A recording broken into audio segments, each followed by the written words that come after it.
Respeitável público, sejam bem-vindos aqui a mais um dia no Circo Brasil. Aqui é o lugar onde você, eleitor palhaço, você pagador de impostos palhaço, você brasileiro feito de palhaço, aqui no Picadeiro é o lugar onde você será tratado com respeito e aqui ninguém vai te fazer de palhaço. Embora notícias e fatos que nós vamos ler e comentar aqui foram protagonizados e produzidos por gente que não só te considera um palhaço, mas também acha que você é um tipo de otário, um escravo, um pagador de imposto e um eleitor palhaço. E sendo por isso, e por essa conta, e por esse motivo, todavia, porém, cá estou eu vestido de palhaço para que a gente comente as notícias dessa manhã. Tá bom, gente? Tá errada a data lá, é 8/11, tá 7, agora que eu vi que tá errado lá. Vamos comentar aqui Comando Vermelho ameaçando a Flop 30 de apagão. Vamos falar sobre isso aqui daqui a pouquinho, vários outros assuntos. Vamos comentar aí sobre a covardia que está sendo feita aí com Jair Bolsonaro, 96º dia, tá? E não é somente ele, vamos comentar daqui a pouquinho. A gente sempre começa aqui com o nosso querido bom dia aqui de todas as manhãs. Eu queria, antes de mais nada, mandar um abraço aí pro querido Éder Cristiano, meu querido. Ah, tomou um susto aí, tá olhando pra tela agora aí. É pra você mesmo, meu querido. Bom dia, bem-vindo aí à família. Só assiste a gente aí no final de semana. Sejam bem-vindos aí, sejam todos bem-vindos. Lá vamos eu tirar aqui. E vamos lá, Cláudio Dantas falando, STF já formou a maioria, tá? E por unanimidade até agora rejeita o recurso do Bolsonaro em ação do golpe. Eu não sei se todos já votaram, né? Não sei se todos já votaram. O prazo era até a próxima sexta-feira, todo mundo colocar o voto.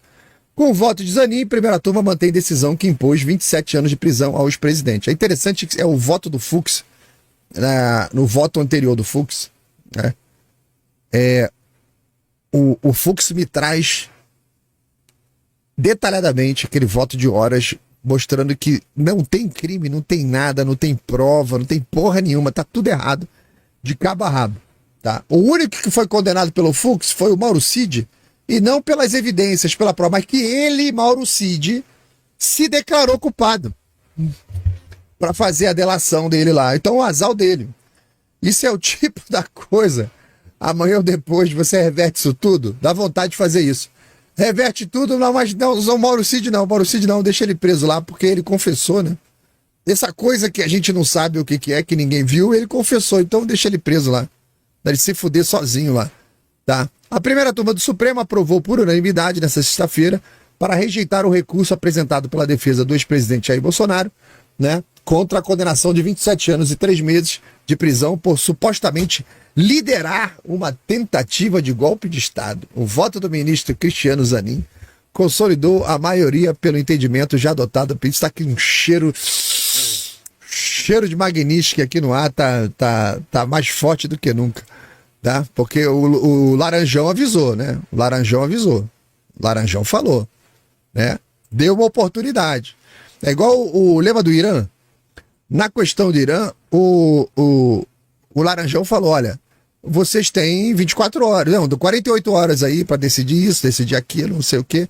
Quando completou exatamente 48 horas, os bombardeiros já estavam lançando míssil lá dentro do bunkerzinho lá dos iranianos, né? Então, o voto do ministro Zanin consolidou a maioria pelo entendimento, já adotado pelo relator Alexandre de Moraes, por Flávio Dino, no sentido de que os embargos de declaração da defesa não apresentaram nenhum argumento novo. Segundo Moraes, o recurso expressou apenas inconformismo com o resultado do julgamento, sem apontar omissões ou contradições do acórdão. Eu faria, copiando ipsis literis, o voto do Fux. O que vocês estão discordando? Aqui está o voto do Fux inteiro, discordando. O recurso à defesa foi apresentado no último dia 27, na tentativa de adiar o trânsito em julgado, quando a condenação se torna definitiva. Os advogados alegaram a existência de injustiça, erros, equívocos na decisão, que considerou o Bolsonaro líder da articulação golpista que resultou nos ataques do 8 de janeiro. No entanto, o colegiado acompanhou o relator e rejeitou os argumentos. Para Moraes, todos os pontos levantados já foram sido debatidos durante a análise das preliminares do mérito, onde o Fux derrubou tudo, né? Mas ele estava no banheiro na hora, foi no café, não sei, alguma coisa que ele não assistiu. Além de Bolsonaro, a primeira turma também julga recurso de outros integrantes do chamado Núcleo 1, considerado grupo político e militar responsável pela tentativa de ruptura institucional. ali do golpe da Disney, né, da fantasia que eles criaram. Entre eles estão o Ramagem, o Garnier, o Anderson Torres, Augusto Heleno, Paulo Sérgio Nogueira e Walter Braga Neto. O colegiado já formou maioria para negar os recursos desses ex-integrantes do governo Bolsonaro. Com a saída do Fux lá, né? Tá aqui, ó. Peraí, o que é isso aqui? O único que não recorreu foi o Mauro Cid, ex-ajudante de ordem, tá? Porque ele já se declarou culpado da história que ele inventou, né? Com a fase de recurso chegando ao fim, o Supremo deverá declarar em trânsito em julgado as condenações. Ok, a partir daí, Moraes poderá determinar o cumprimento das penas e definir eventuais medidas de execução penal. A primeira turma é formada por Alexandre de Moraes, Carmen Lúcia, Flávio Dino, Cristiano Zanin, tá? E o presidente do colegiado. Eu acho que nesse momento, né, o Trump em breve vai sentar para trabalhar de manhã lá, vai chegar no seu batente lá na Casa Branca e em cima da sua mesa vai ter uma roleta. Roda! Vai ter uma roletinha lá em cima da mesa para ele escolher. Porque ele já avisou, ele falou, parem com essa porra, parem com isso. Tá bom, aí continuaram. Bom, em breve, eu acho que nós teremos novidades sobre o tema Magnitsky, tá? O Laranjão não costuma blefar, né, cara? Ele não costuma blefar. Ele vai lá e faz, pergunta pros iranianos o que eles acham disso, né? Tá bom? Então vamos seguir aqui. A gente sabe que isso tudo é uma palhaçada, né? Sabe que isso aqui é uma palhaçada tremenda, tá? E uma coisa interessante que aconteceu ontem também, e vários advogados já tinham falado sobre isso, tá? Eu vou dar o play aqui, porque é o seguinte, o Dr. Gui Colombo, lá de Santa Catarina, deve ser o Guilherme Colombo, ele entrou com o habeas corpus para essa situação do Jair, tá? Até o Eduardo comenta aqui e fala, qualquer um pode entrar com habeas corpus. Eu vou explicar para vocês daqui a pouquinho a história do habeas corpus. Por mais que sejam notórias baixas as chances dele ser atendido, ainda assim precisamos expor o regime, não permitir que eles tenham sequer a chance de dizer, mas ninguém entrou com habeas corpus. Daí, né, não pude soltar o Bolsonaro. Parabéns pela conduta. Vamos escutar aqui, né, o advogado falando. Vamos lá, vamos em frente. Eu acabo de protocolar um habeas corpus pedindo a liberdade de Jair Bolsonaro, porque o que está acontecendo com o presidente é uma das maiores aberrações jurídicas da história. Bolsonaro está há mais de 2 meses em prisão domiciliar, usando tornozeleira eletrônica, proibido de usar redes sociais e de dar entrevistas. Tudo isso num processo em que ele sequer foi denunciado. A investigação está relacionada à atuação de Eduardo Bolsonaro nos Estados Unidos. A PGR entendeu que o filho do presidente estaria incorrendo em 3 crimes: coação no curso do processo, obstrução de justiça e ataque à soberania nacional. Com base nisso, Moraes determinou diversas medidas cautelares contra o presidente Bolsonaro. Meses depois, a Polícia Federal encerrou a investigação e a própria PGR apresentou denúncia apenas contra Eduardo Bolsonaro e Paulo Figueiredo. Jair Bolsonaro ficou de fora, ou seja, não há acusação formal, não há denúncia, não há crime. Isso viola a Constituição e o devido processo legal, que exige prova concreta de crime e risco real à investigação para justificar uma prisão preventiva. O habeas corpus é um instrumento jurídico previsto no Pacto de São José da Costa Rica, na Declaração Universal dos Direitos Humanos, que diz que toda pessoa tem direito a um recurso simples e rápido que a proteja contra atos que violem os seus direitos mais fundamentais. O habeas corpus que eu apresentei deixa isso claro. Bolsonaro está preso por uma vontade política, não por uma decisão jurídica. E quando o Estado pode manter um homem preso sem denúncia, ele não está fazendo justiça. Está testando até onde pode ir a perseguição. Esse é o ponto. Ele está testando. Ele já concluiu, eu faço o que eu quiser com Jair Bolsonaro, não vai ter nenhuma reação da máquina, não vai ter nenhuma reação do legislativo, o executivo está morrendo de rir, a imprensa está adorando e uma parte da população está revoltada, e não é pequena. Ele está testando a população, porque a máquina, o sistema, o legislativo, o executivo, isso aí já está tudo no bolso, já está tudo de 4 já.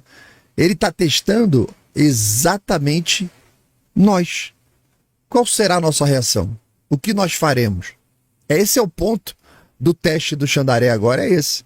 Sempre a questão Bolsonaro foi um jogo, né, sendo jogado um passo de cada vez para ir esticando para saber onde é que estava o limite.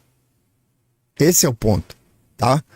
Então, deixa eu contar uma história para vocês aqui, aproveitando aí essa questão do habeas corpus. Eu acho que é interessante a gente pegar essas coisas do dia a dia e aproveitar para consolidar conhecimento. O habeas corpus tem uma história. O que é isso? O cara entrou com habeas corpus e... quem é que sabe o que é isso? O que é isso, habeas corpus? Então, a história do habeas corpus é uma das histórias mais antigas da luta da humanidade contra abuso de poder. O habeas corpus nasce contra abuso de poder, tá? O habeas corpus nasce do sofrimento de quem foi preso sem ter culpa, de quem foi torturado sem defesa, silenciado por reis e governos autoritários até hoje. Então, é literalmente uma palavra latina que significa que tenhas o corpo. Ou seja, é uma ordem para que o Estado apresente o prisioneiro e justifique porque ele está preso. A pessoa desaparece na mão do Estado. O habeas corpus é: quero ver onde é que está o cara. Cadê o cara que sumiu na tua mão aí, filha da puta? Cadê o cara? Isso é o habeas corpus. Onde o Estado tem que apresentar o prisioneiro e ele tem que justificar por que é que aquele cara está preso. Isso aí começa lá atrás, lá na Inglaterra, medieval, lá para trás, quando os reis mandavam prender arbitrariamente qualquer um. Lá no ano de 1215, os barões se revoltaram e forçaram o rei, lembra, o João Sem Terra, que eu já contei aqui, forçaram ele a assinar a Magna Carta. E esse documento não falava diretamente de habeas corpus, mas já nesse documento já afirmava que aquele era um princípio que deveria ser obedecido. Nenhum homem livre será detido ou preso, senão pelo julgamento dos seus pares ou pela lei da terra. E os forçaram o rei a assinar esta nova regra: nenhum homem será detido ou preso, senão pelo julgamento dos seus pares ou pela lei da terra. Por que julgamento pelos pares? Porque o rei, além de prender qualquer um, levava para Londres para julgar lá em Londres. E lá em Londres, o pessoal lá da capital não tinha a menor ideia das questões locais. Lembrando que a Inglaterra surgiu e se desenvolveu com toda a legislação sendo feita a partir dos condados, das vilas. Cada um tinha a sua regra, desenvolvida com a liberdade dos povos, pela tradição de cada cidadezinha ali. Então, numa cidade, o roubo podia ser tantos anos de cadeia, na outra cidade, o roubo podia ser a pena de morte. Cada um tinha a sua regrinha, né? Inclusive, deu muito errado quando apareceu lá um rei francês querendo unir tudo, todas as regras. Mas isso é outra história, tá? Então, eles obrigaram o rei a assinar, dizendo que ninguém vai ser preso, tá? Ninguém vai ser detido, senão pelo julgamento dos seus pares, que é o pessoal. Não adianta levar para Londres, eu quero que julgue lá com o pessoal da região, tá? Ou pela lei daquela terra, daquela região. Isso está no nosso Código Penal, artigo 1º. Você veja, de 1215 veio parar no Código Penal Brasileiro, de 1940. Não há crime sem lei anterior que defina, nem pena sem prévia combinação legal. Você não pode receber uma pena sem passar por um processo, que daquele processo derive uma pena, e aquela pena é aplicada a você. O que o Xandaré está fazendo hoje é aplicando com as cautelares penas para as pessoas, sem ter julgamento formado, sem ter nada. Então, o habeas corpus foi a primeira pedra da liberdade jurídica ocidental. A primeiríssima. Estava lá, mostre o corpo. Então, com o tempo, os juízes ingleses eles passaram a exigir que o Estado mostrasse as razões da prisão. Então, do século XVII, após as guerras que aconteceram entre o parlamento e a coroa, com o rei Charles I, já contamos essas histórias todas aqui. Então, lá no século XVII, depois dessas guerras que aconteceu, que teve uma guerra entre o parlamento e o rei. E o parlamento venceu a guerra. A Inglaterra virou uma república durante alguns anos. Depois deu tudo errado, república. Deu tudo errado. Aí voltou a monarquia. Tá? Então, o parlamento aprovou o habeas corpus na Inglaterra em 1679. Como você conhece o termo hoje, né? Isso consolidou o direito de qualquer pessoa. Por isso que nós vimos o advogado aqui. O que você está vendo aqui nesse vídeo foi algo conquistado pelos ingleses em 1679 e nós herdamos. 1679. Que dizia o seguinte: qualquer pessoa poderia apresentar a um tribunal um habeas corpus, né, para salvar uma pessoa que estivesse detida sem uma justificativa. Qualquer um, eu, você, qualquer um podia fazer isso que ele fez, tá? E essa lei foi uma vitória histórica contra o absolutismo, né? Porque ele foi o marco dessa limitação de poder do rei. E também ele está nas origens do Estado de Direito. Tá? Com a chegada do iluminismo, as revoluções aí pelo mundo, o habeas corpus foi muito utilizado, tá? Foi muito utilizado. Ele se tornou um símbolo universal da liberdade, porque esse monte de ideia maluca aí, ninguém começou a prender todo mundo para tudo quanto é lado. Ele acaba aparecendo também na Constituição Americana de 1787. Ele aparece na Declaração dos Direitos do Homem e do Cidadão da França, em 1789, naquela palhaçada lá. E mais tarde também aparece em constituições de quase todos os países, inclusive o Brasil, né? O habeas corpus no Brasil nasce com o Código de Processo Criminal de 1832, ali no Segundo Reinado, no Império. Mas ele vai ganhando força quando chega a República. O habeas corpus, embora tivesse previsto aqui no Brasil desde 1832, lembra, quando Dom João VI saiu do Brasil e Dom Pedro ficou como príncipe regente, Dom Pedro imediatamente, uma das coisas que ele colocou em prática, ele falou: ninguém pode ser preso, tá, sem um julgamento. Dom Pedro I fez isso, 20 anos antes aí. Então, em 1832, ele entra na legislação, no processo criminal do Império, Código de Processo Criminal do Império, mas ele só vai ser realmente utilizado com força depois do golpe da República, quando Rui Barbosa, tá, teve que se levantar diante de todos os descalabros feitos ali pelo Deodoro e Floriano, tá? Então, no Brasil, o habeas corpus ficou muito famoso por causa desse período.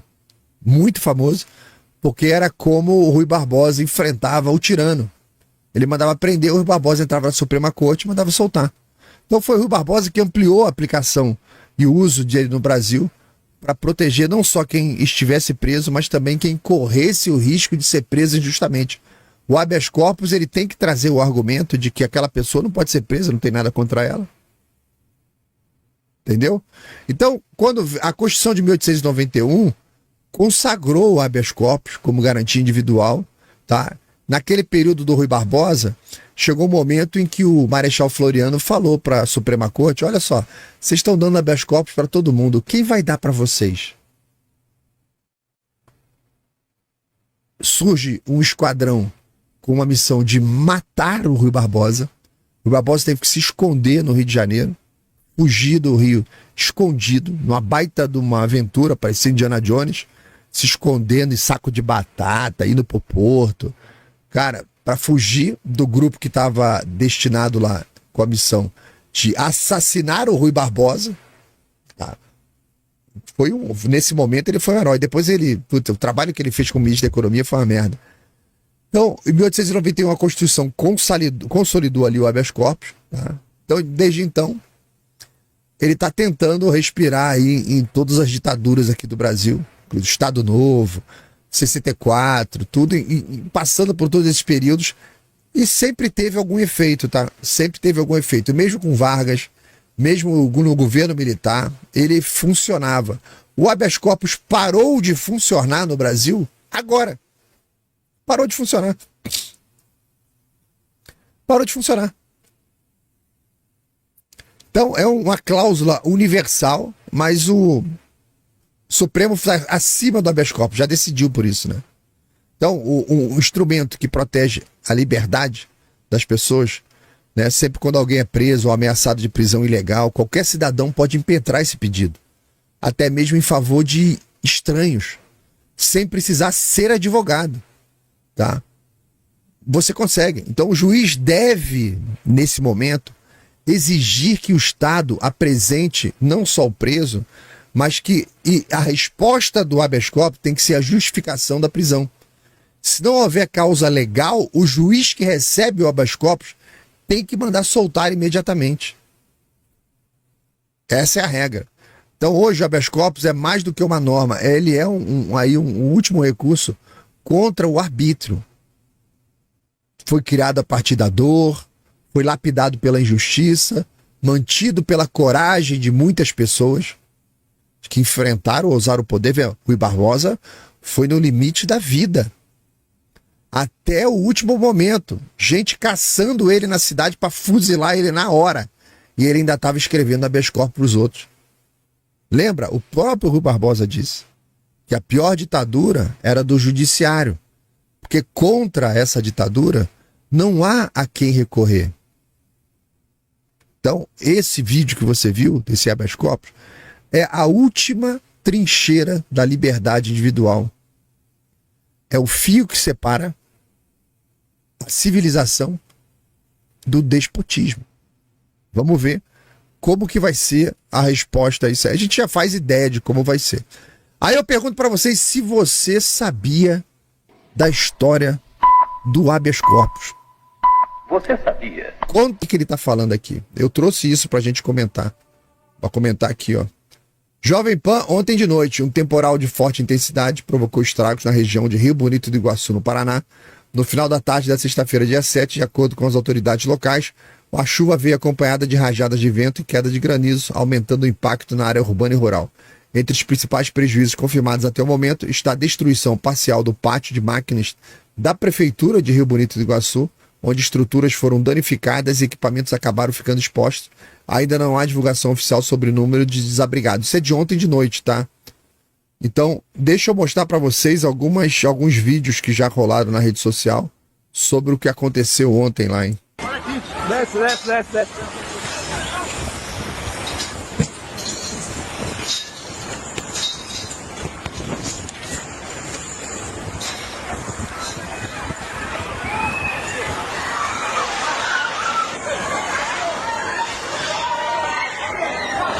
Isso nem foi a área mais atingida.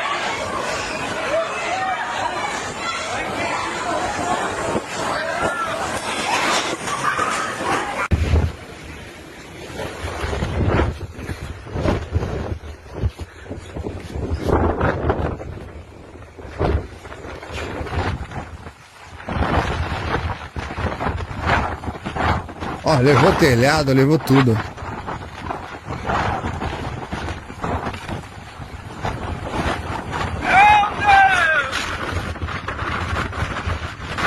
E ainda tava bastante forte na hora.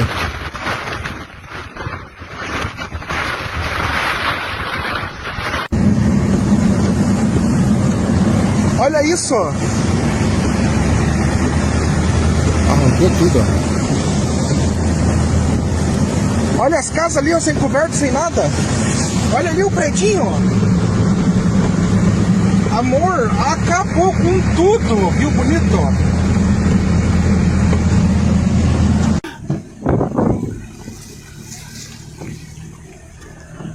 Meu Senhor amado. Tá escuro. Tem gente, cara, precisando? Tudo, gente do céu, tudo no chão.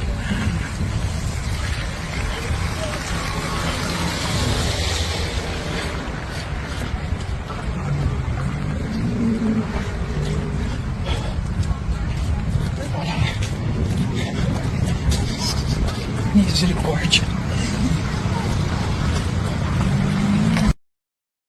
Tem mais vídeos aqui, ó. Isso aqui era tudo casa.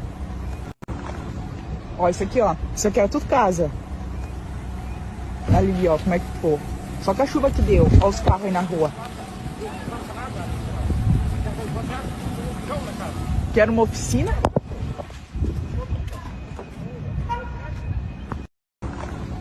Ó, isso aqui. Tem mais. Jesus.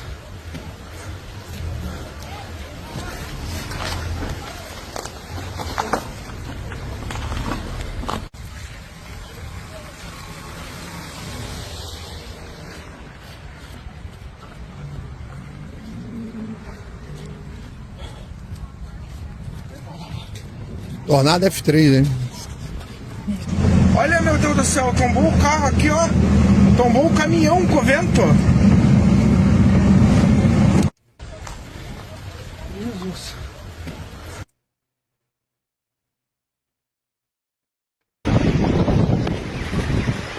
Ai, tá caindo algum prédio ainda.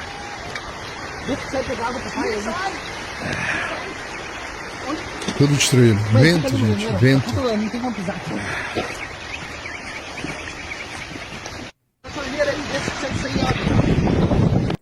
Terrível, né? Terrível, terrível. Foi muito forte. A gente não faz ideia.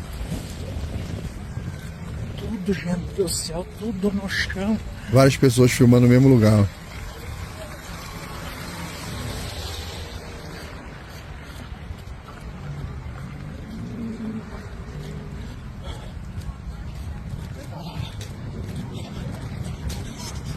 Misericórdia.